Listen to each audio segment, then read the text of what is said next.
todos, né, que se encontram nessa noite aqui nessa casa de orações, aqueles que também estão nos assistindo, né, pela internet. E eu gostaria de dizer que assim, é uma imensa alegria poder estar aqui essa noite compartilhando com vocês um pouquinho, né, e ao mesmo tempo também trazendo o que é evangelização na nossa casa espírita. Então, eu sou evangelizadora e esse tema, né, é um tema ao qual as evangelizadoras trabalharam com as crianças ano passado, que são os apóstolos de Jesus. E hoje eu vim falar um pouquinho para vocês sobre Mateus. Então, inclusive, até eu deixo o convite para quem não conhece, né, o setor da nossa evangelização. Nós ficamos lá em cima toda quarta-feira. Quem tiver interesse de conhecer, né, conhecer as salinhas, serão muito bem-vindos. Então, para falar um pouquinho do apóstolo Mateus, né, o evangelista, eu não teria como adentrar a obra do Evangelho de Mateus sem ao menos nós falarmos um pouquinho da vida dele, né, a biografia, mesmo que de uma forma assim breve. Então, quem foi Mateus? Então, Mateus tem ali o nome em grego, não vou me arriscar, né, porque não sei falar grego, mas ele significa dom de Deus. Então, Mateus, ele também era chamado de Levi. Então, ele era o filho do Alfeu e morava na cidade de Cafarnaum. Então, Cafarnaum era uma cidade muito importante. Inclusive, ela foi uma das mais importantes lá do Mar da Galileia, porque ali havia um posto de alfandegário. Então, todas as pessoas que passavam, que estavam no Egito, elas passavam por ali e tinham que deixar, né, suas contribuições ali dos impostos. Então, Cafarnaum era uma cidade muito importante, né? E o Mateus, ele era um publicano. Então, o publicano, naquela época, era o coletor de impostos. Então, Mateus, ele era coletor de impostos, ele era um homem muito rico, ele era importante, só que, ao mesmo tempo, ele era muito odiado. Por que ele era muito odiado? Porque nós bem sabemos que nem sempre, né, essa cobrança de impostos, ela acontecia de uma maneira amigável. Então, muitas vezes ele tinha que adentrar a casa das pessoas, fazer essa cobrança de uma maneira coercitiva. E ainda tinha um diferencial. Mateus, ele era um judeu e ele trabalhava para os romanos, né, fazendo esse serviço como coletor de impostos. Então, o trabalho, né, que ele exercia também fazia com que ele fosse um homem letrado, um homem muito meticuloso, porque ele tinha que contabilizar, cuidar de tudo aquilo que ele arrecadava. Então, ele era um homem letrado e ele foi considerado, entre os apóstolos, né, o mais intelectual dos apóstolos. E ele testemunhou vários acontecimentos da vida de Jesus. Então, isso é muito importante, porque quando nós formos ver lá na frente, né, um pouquinho sobre o evangelho dele, nós vamos entender essa questão, né, da importância dele ser esse homem letrado ali e o que ele contribuiu na escrita desse evangelho. Eu trouxe para vocês aqui, então, assim, com as crianças nós trabalhamos, né, o apóstolo Mateus de uma maneira muito didática, né, de uma forma mais leve. Então, eu trouxe para vocês aqui para ilustrar esse chamado, né, que Jesus, esse momento que Jesus chamou Mateus para se juntar aos apóstolos. Eu trouxe uma obra de um pintor italiano, que é o Caravaggio, alguns devem conhecer, né? E essa obra, o nome é A Vocação de São Mateus. Então, o Caravaggio, esse pintor italiano, ele é um pintor da época do Barroco. Então, a ele foi incumbida, né, essa missão de fazer a pintura de 3 obras em homenagem a São Mateus. E eu vou trazer essas 3 obras no decorrer aqui da explanação.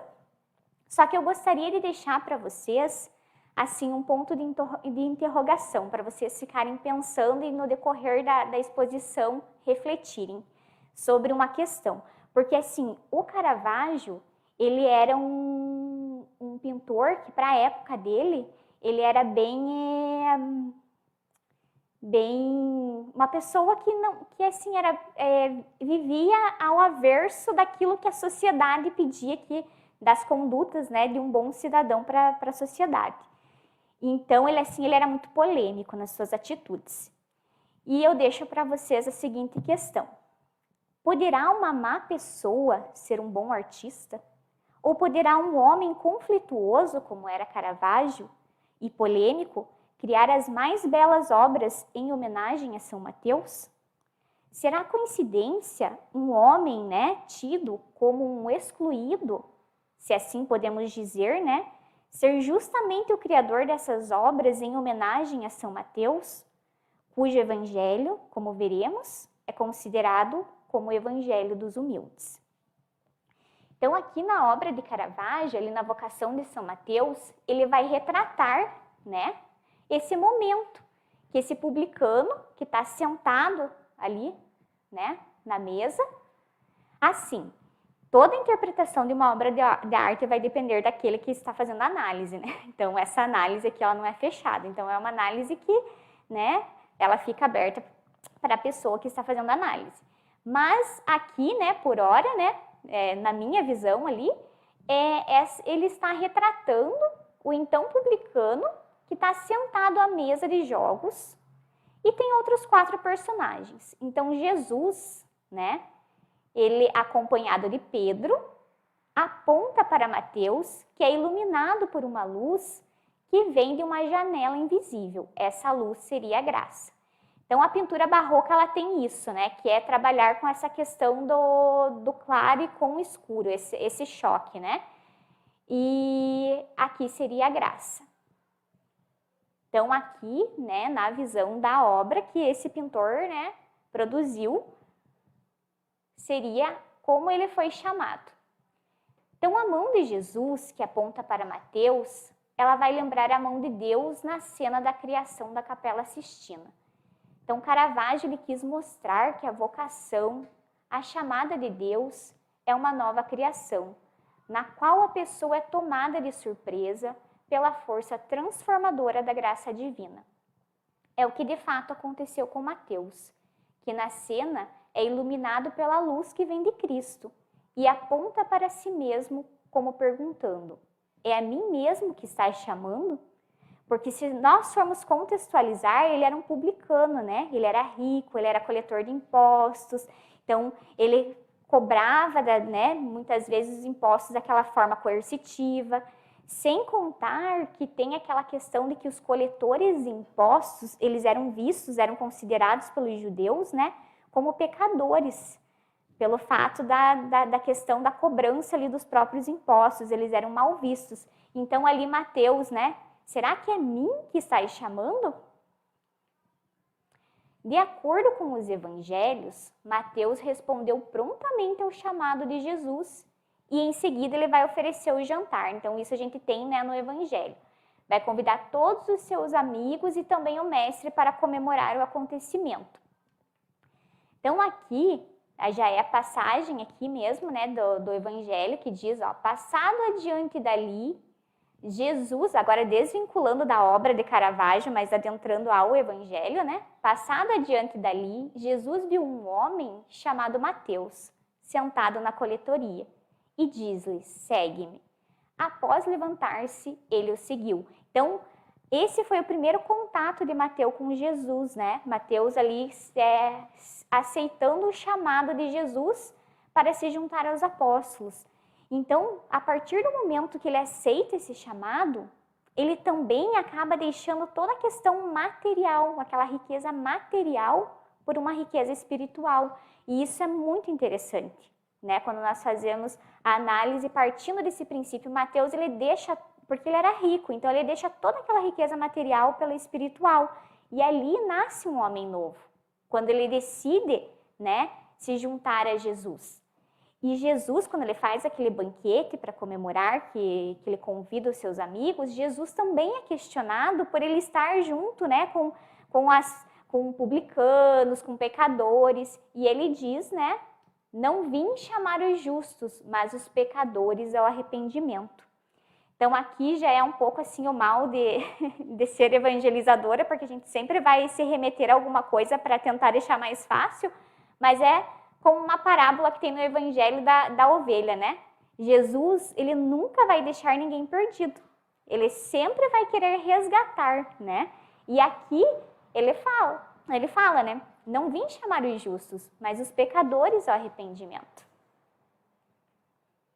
Então, todas as situações humanas, elas são iluminadas pelo Evangelho. Basta uma mínima abertura do nosso coração para que a semente do reino comece a germinar. Então, aqui também nós temos a essência do próprio Evangelho de Jesus, né? Basta que nós estejamos dispostos, né, a aceitar essa luz, que a qualquer um é possível transformar-se, né?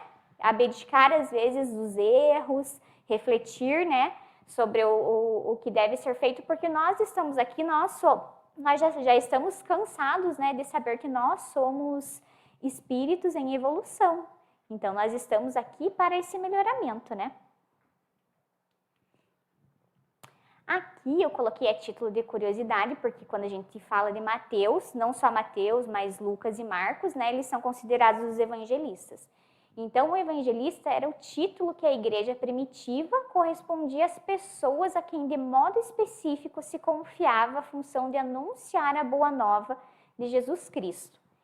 Aqui também é muito importante nós pensarmos que lá naquela época, né, dos apóstolos, ainda nós tínhamos a tradição oral. Então, os evangelistas, eles também fazem essa quebra, né, da questão da tradição oral para a escrita, quando né, eles vão passar tudo aquilo que Jesus vivenciou, né?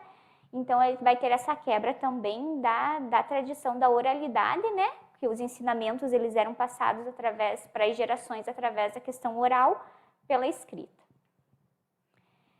Então, a partir daqui, nós vamos fazer uma breve análise, né, do Evangelho de Mateus, bem breve mesmo, à luz do Espiritismo. Eu tomei como base e deixei aqui, se alguém tiver curiosidade, né, de buscar as obras ali, o Evangelho dos Humildes, que é o Evangelho de Marcos e os Atos dos Apóstolos, e é à luz do Espiritismo, o Novo Testamento, que é a tradução do Haroldo Dutra Dias, e também, né, psicografia ali, o Espírito de Emmanuel por Chico Xavier, que é o Evangelho segundo Mateus.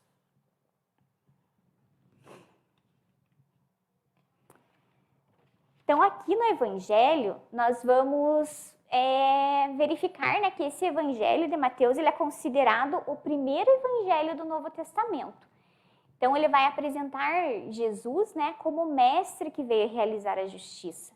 Então, através dos seus escritos, ele quer que as pessoas entendam que a obra da redenção humana, ela não paralisa.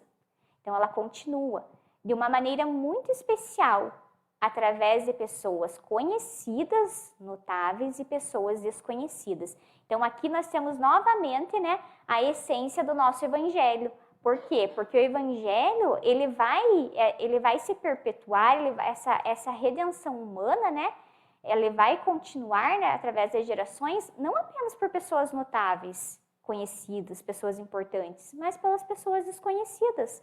Então, todos nós somos integrantes, né? Somos os responsáveis por levar essa mensagem e ir perpetuando ela através do tempo.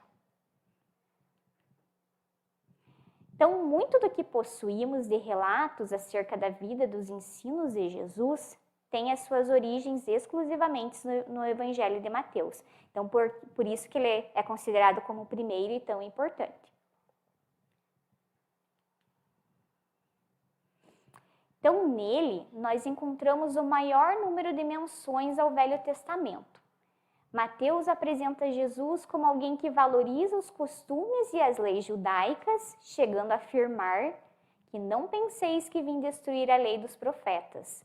Não vim destruir, mas cumprir.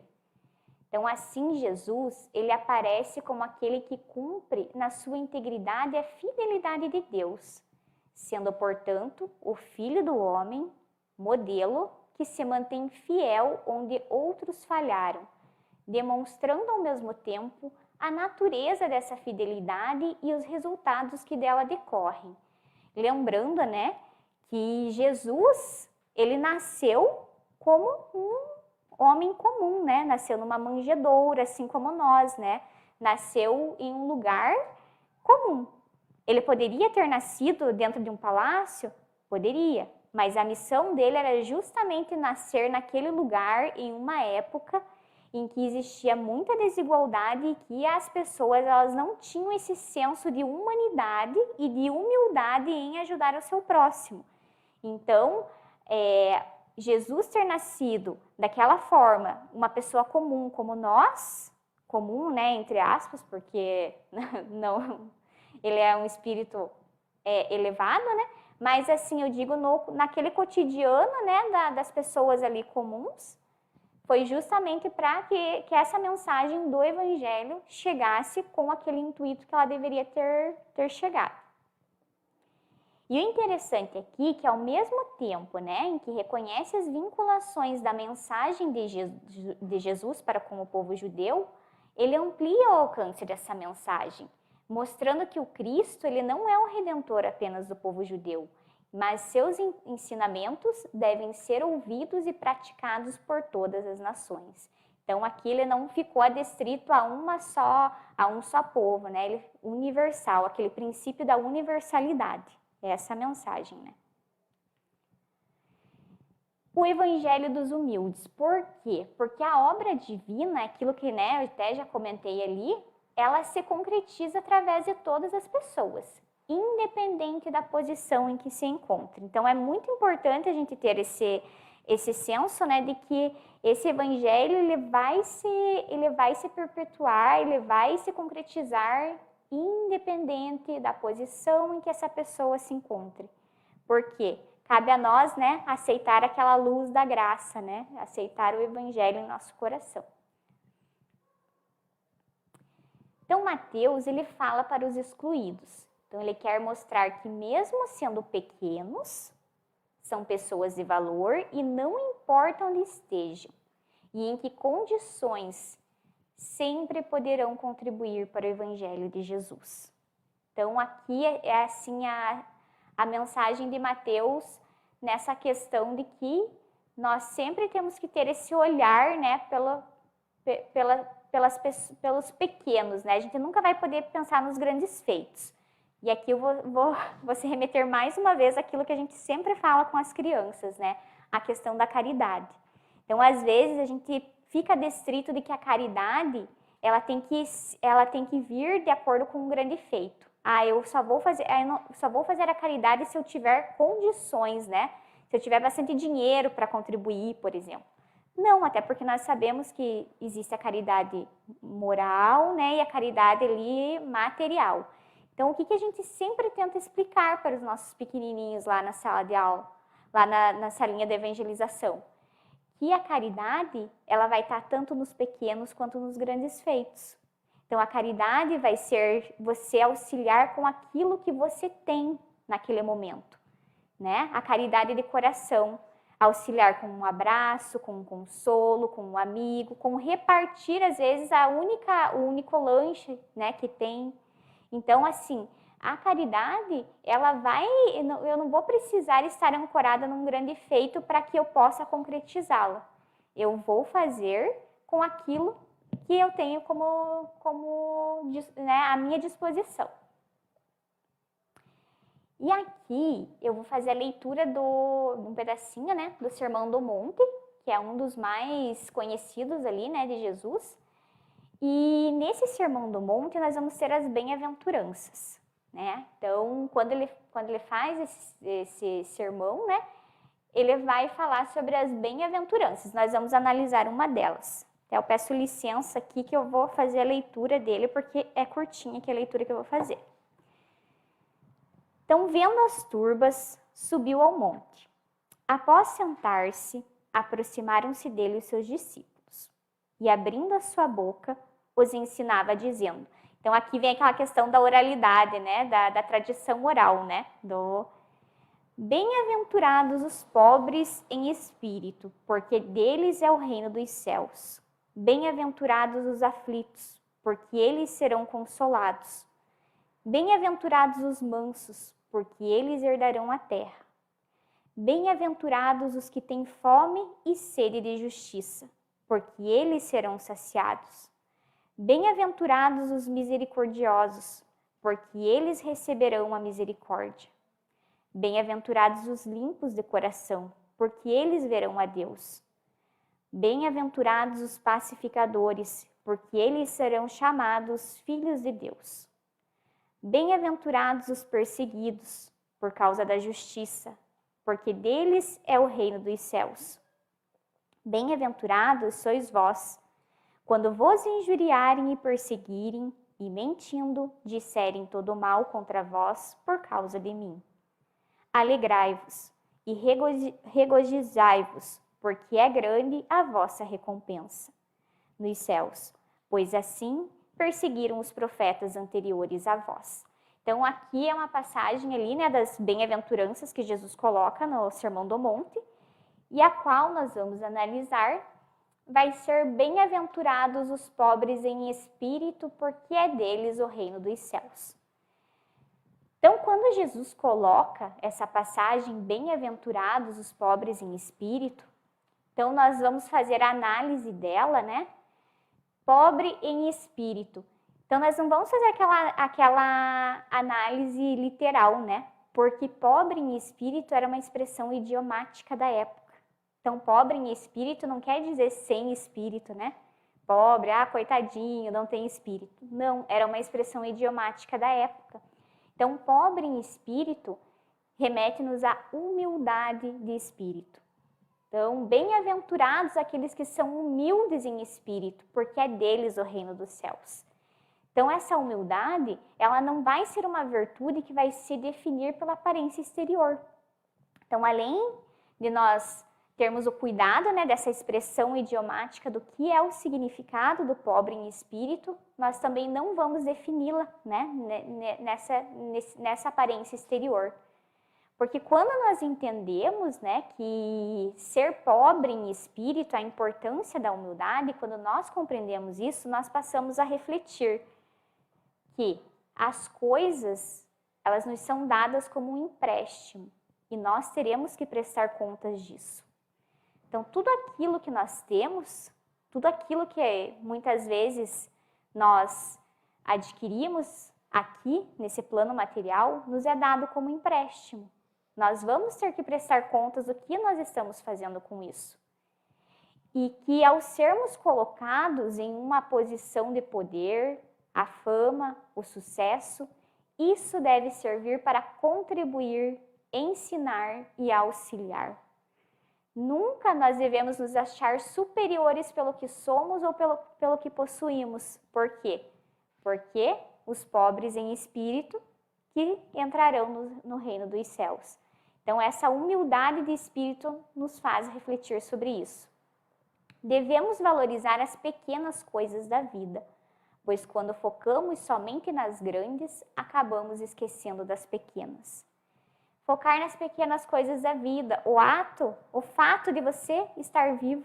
Obrigado, Deus, por mais um dia, né? A oportunidade do aprendizado, a oportunidade de eu estar aqui, né, enquanto espírito encarnado, mas nesse processo evolutivo. As pequenas coisas de você dar um oi, um bom dia, um sorriso para aquela pessoa, né, que passou na rua. Porque quando nós deixamos de focar nas pequenas coisas e só focamos nas grandes coisas, nós não vamos nos sentir felizes. Nós vamos buscar uma felicidade em cima de grandes feitos, sem às vezes perceber que o ato de você ter uma família muito amorosa, muito aconchegante, uma família unida, já é um grande passo, né, nesse processo evolutivo. Porque às vezes não se tem nada do material, mas o material, em razão daquela união, daqueles laços ali que vamos nos ajudar e vamos buscar a solução para as coisas, é muito maior do que às vezes ter uma grande quantia em dinheiro, né, em um banco. Então, assim, valorizar essas pequenas coisas. Por quê? Porque a humildade ela vai nos lembrar, né, que tudo no mundo material nos é dado como empréstimo. E um dia nós teremos que devolver. Então, um dia, quando nós desencarnarmos esse corpo aqui, eu não vou levar nada do que... Não vou levar blusa, não vou levar nada do que eu tenho. Eu vou levar o quê? Vou levar aquilo que eu aprendi, o que o meu espírito se propôs a melhorar, né? Todos os meus ensinamentos, isso eu vou levar, né?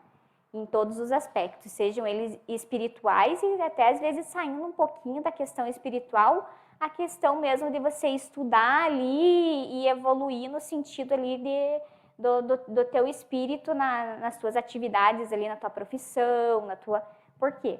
Porque Deus, ele é infinitamente sábio naquilo que ele faz. Se nós encarnamos hoje e a mim foi dada a missão de ser professora, por exemplo, isso já estava no meu cronograma e eu vou ter que desempenhar esse papel com uma responsabilidade muito grande. A mesma coisa acontece com o médico, a mesma coisa acontece com diversas profissões, né? Então, isso nos faz refletir. O que eu estou fazendo com o que Jesus me propôs aqui como missão. E a vida dos apóstolos após a crucificação de Jesus. Então, depois, né, que Jesus é crucificado, então os apóstolos eles se espalharam pelo mundo e Mateus fez isso, né? Também, né? Continuou os trabalhos em evangelizar os povos. Então, Mateus, aqui eu vou trazer a segunda obra do Caravaggio para falar um pouquinho para vocês ali dessa obra aqui que ele foi também contratado, né, para produzir, né, que ela fica nessa capela lá em Roma. E o Martírio de São Mateus, ele vai relatar ali, porque assim, buscando, né, sobre a vida ali de Mateus, tem várias, né, relata, né, que a pregação de São Mateus foi na Judéia durante 15 anos, depois de haver percorrido grande parte da Etiópia e a Pérsia. Então, existem várias versões sobre a morte, e uma delas é que teria morrido na Etiópia, apedrejado e decapitado. Então, são várias versões ali que depois que ele saiu pregar, né, a palavra de Jesus ali, ele acaba tendo, né, esse fim ali trágico. E essa obra, para retratar aqui o martírio de São Mateus, ele vai falar ali da questão do... Aqui, deixa eu ver onde que tá. Ó, aqui, né, nós vamos ver aqui que tá São Mateus. Aqui nós temos aquele, né, que seria o suposto ali assassino. E nós temos novamente aqui, nós temos o anjo. E o anjo, ele estende aqui para São Mateus uma palma, tá escuro, mas é uma palma que ele estende. Então, aqui uma curiosidade aqui para vocês, que os cristãos mártires, né, são todos aqueles que sofrem perseguições. Então, São Mateus, né, também sofreu muitas perseguições porque ele estava pregando o evangelho de Jesus, ele estava levando a palavra de Jesus. E morrem por assumir o compromisso batismal e viver e anunciar o evangelho, né? Então, o símbolo que distingue o santo mártir vai ser a palma. Então, aqui é só uma curiosidade mesmo ali em questão da obra, do porquê que colocou. E aqui, quando o pintor quis retratar essa obra, né? Essa cena que pode ser, né, para alguns como trágica, né, uma tragédia, ele também está querendo mostrar ali que Mateus ele não está preocupado com o seu assassino. Ele está preocupado em alcançar o presente do anjo. Por quê? Porque ali seria como se fosse uma nova vida para ele, né? Então, a morte ali vai ser a vitória final para ele. Então, ele está desencarnando, né? E ele quer aceitar aqui esse presente aqui do anjo. E por fim, né? Eu trouxe aqui a última tela que vai ser a inspiração de São Mateus. Então, aqui na inspiração de São Mateus, nós vamos ter aqui o anjo, novamente, né? E aqui São Mateus escrevendo. Então, a inspiração de São Mateus também, né? Foi uma forma de retratar ali que ele foi inspirado a escrever esse evangelho. Então, eles estavam parados ali espiritualmente para a escrita desse evangelho. Então, até os cristãos lá, né, eles colocam, né, o símbolo de São Mateus como um anjo. Mas aqui o anjo, ele está inspirando a escrita do evangelho. Esse trabalho aqui foi o último trabalho que finalizou, né, a série daquelas 3 obras lá para decorar lá, né, para ficar na capela de Contarelli, em Roma. Então, essas obras, elas estão lá. E seria aqui como se fosse, né, o final ali, né, dessa missão que também o pintor teve para com a obra. Então, aqui eu deixo para vocês, né, uma frase: felizes são os humildes, porque deles será o reino dos céus, para que possam refletir. E para finalizar, não acabei ainda, para finalizar, eu gostaria de fazer a leitura de uma parábola que está em Mateus. Muitos devem conhecer, né? No Evangelho, no nosso Evangelho, ela se encontra no capítulo 17, Sede Perfeitos. Então, é a parábola do semeador. Então, das poucas, né, parábolas de Jesus, essa é uma das poucas que o próprio mestre, o próprio Jesus, ele vai lá e explica para os discípulos o seu sentido. Então, ele contou essa parábola, né, discursou lá para a multidão, na beira do mar, e depois ele explicou para os seus discípulos o sentido dessa parábola. Então, ela começa assim: naquele mesmo dia, tendo saído de casa, Jesus sentou-se à borda do mar.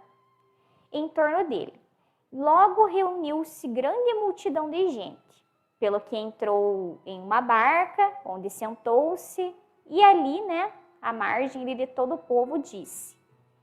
Na verdade, ele falava por parábolas, né? Então, ele falou assim: aquele que semeia, saiu a semear. E semeando, uma parte da semente caiu ao longo do caminho, e os pássaros do céu vieram e a comeram. Outra parte caiu em lugares pedregosos, onde não havia muita terra. As sementes logo brotaram, porque carecia de profundidade a terra onde havia caído. Mas, levantando-se, o sol as queimou, e como não tinham raízes, secaram. A outra parte caiu em espinheiros, e estes, crescendo, as abafaram. Outra, finalmente, caiu em terra boa e produziu frutos, dando algumas sementes, 100 por 1, outras 60, outras 30. Ouça quem tem ouvidos para ouvir. Então, a parábola do semeador, ela vai nos trazer muitas lições, né? Como eu falei, vai depender também da análise de cada um. Então, só que aqui, né, o que eu trouxe para vocês hoje, para nós refletirmos em conjunto, é que a parábola do semeador, embora ela tente, né, ela mostre esse terreno material, na verdade, Jesus estava falando do terreno da alma. Então, ele estava falando desse mundo espiritual. Nós temos ali, né, na parábola que está falando dos diversos tipos de terreno. Só que esse terreno, quando Jesus colocou essa parábola, ele estava falando do terreno da alma humana. E quando ele fala dos diversos tipos de solo, ele também está falando do livre-arbítrio. Por quê? Porque cabe a cada ser humano aceitar a semente de Deus. E o campo fértil para essa semente vai ser o nosso coração, né?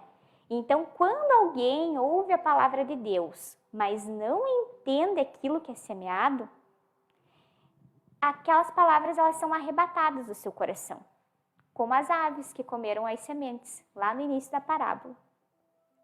Já quando o solo ele é rochoso, é como aquelas pessoas que ouvem a mensagem, só que de uma forma rápida e de uma maneira impulsiva ali, né?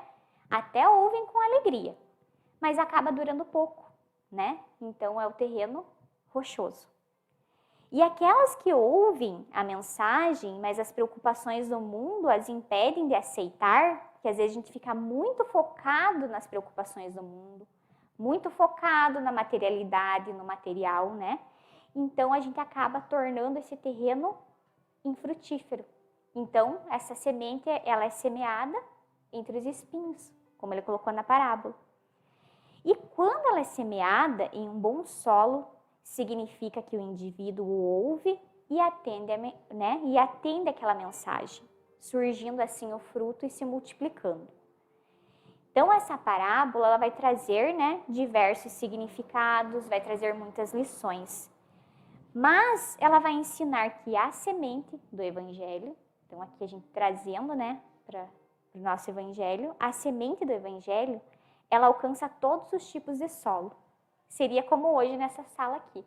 Hoje nós somos todos os tipos de solo, porque cada um tem o seu coração. Cada um é diferente, né? Essa singularidade, né, entre as pessoas. E vai ser a responsabilidade de cada um de nós, através do livre-arbítrio, semear essa semente, né, de Deus no nosso coração. Como eu vou semear, né? Então, essa é a responsabilidade. Então, a mensagem que eu quero deixar para vocês aqui é que nós sejamos como solo fértil, que possamos responder positivamente à semente de Deus, que possamos plantá-la no coração, fazendo germinar, pois é essa nossa responsabilidade como bons cristãos, a frutificação.